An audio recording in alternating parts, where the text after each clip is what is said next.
জীবনের সফলতার মূল চাবিকাঠি হচ্ছে ধৈর্য। আপনি ধৈর্য ছাড়া কখনোই সফল হতে পারবেন না। কত মানুষ খুব অল্পতেই হতাশ হয়ে যায়, অস্থিরতার মধ্যে পড়ে যায়।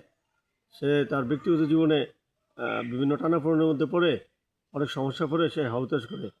কিন্তু যত হতাশাই আছে, সমস্ত হতাশার একটাই কাটানোর রাস্তা, সেটা হচ্ছে আল্লাহর পথে, দিনের পথে। আপনি যখন দিনের পথে পরিপূর্ণ হাঁটবেন, আল্লাহর উপর পরিপূর্ণ ভরসা করবেন আর আল্লাহ তাআলা সাহায্য চাইবেন, দেখবেন আপনার জীবনের সমস্ত হতাশা কেটে গেছে। এই জন্য কখনোই আপনি হতাশ হতে পারবেন না। মানুষের জীবনে দুঃখ কষ্ট আসতেই পারে, সমস্যা আসতেই পারে, কারণ আল্লাহ তাআলা মানুষকে মাঝে মধ্যে এরকম পরীক্ষা নেয়।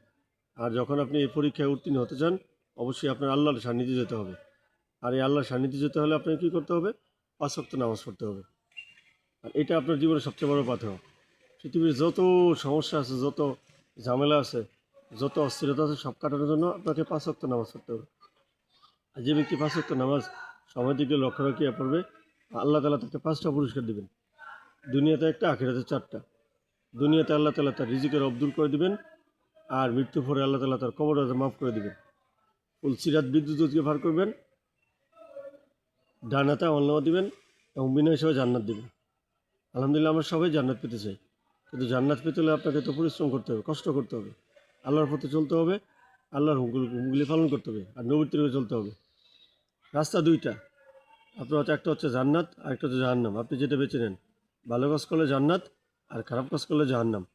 এই জন্য আপনি সবসময় দোয়া করবেন যে আল্লাহ, আপনি আমাকে সিরাতুল মুস্তাকিমের পথে রাখেন, আপনি আমাকে সিরাতুল মুস্তাকিমের পথ দেখান, সরল পথ দেখান, সহজ পথ দেখান, যেই পথে গেলে আল্লাহ আমি আপনাকে পাবো এবং আপনার সান্নিধ্য পাবো। প্রত্যেক মানুষই মরণশীল, মৃত্যুর পরে অবশ্যই তাকে কবরে চলে যেতে হবে। আর আপনি যে কবরে যাবেন, কবরে যাওয়ার পরে আর অবশ্যই আপনাকে দাঁড়াতে হবে।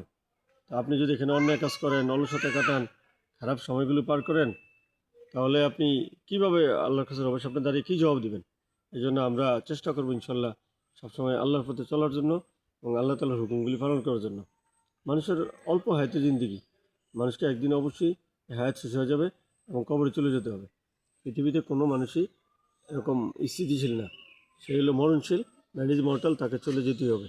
এই জন্য এখনও সময় আছে, নিজের হায়াতের সময়টাকে কাজে লাগান, বেশি বেশি আল্লাহর ইবাদত করুন, কারণ আল্লাহ তাআলা আমাকে পাঠিয়েছেন ইবাদত করার জন্য। ইবাদত ছাড়ার কোনো বিকল্প নেই। একজন মুসলমান যদি আল্লাহ তাআলার হুকুমে ঘুমও যায়, সেটাও তার ইবাদত। এই জন্য যে কথাগুলি বললাম, অবশ্যই আপনি আপনার এই কথাগুলি মেনে চলবেন, এবং তাহলে আপনি দুনিয়াতে শান্তি পাবেন, আখিরাতে শান্তি পাবেন। আর শেষে একটা কথা, আপনারা অবশ্যই যদি কথাগুলি ভালো লাগে সাবস্ক্রাইব করে পাশে রাখবেন। হ্যাঁ, তাহলে হয়তোবা আপনাদের উৎসাহ আগ্রহের কারণে, সুন্দর সুন্দর কমেন্টের কারণে, সাবস্ক্রাইবের কারণে আরও বেশি এরকম অসংখ্য সুন্দর ভিডিও এবং ইসলামিক কথা উপহার দেওয়ার চেষ্টা করব। আসসালামু আলাইকুম।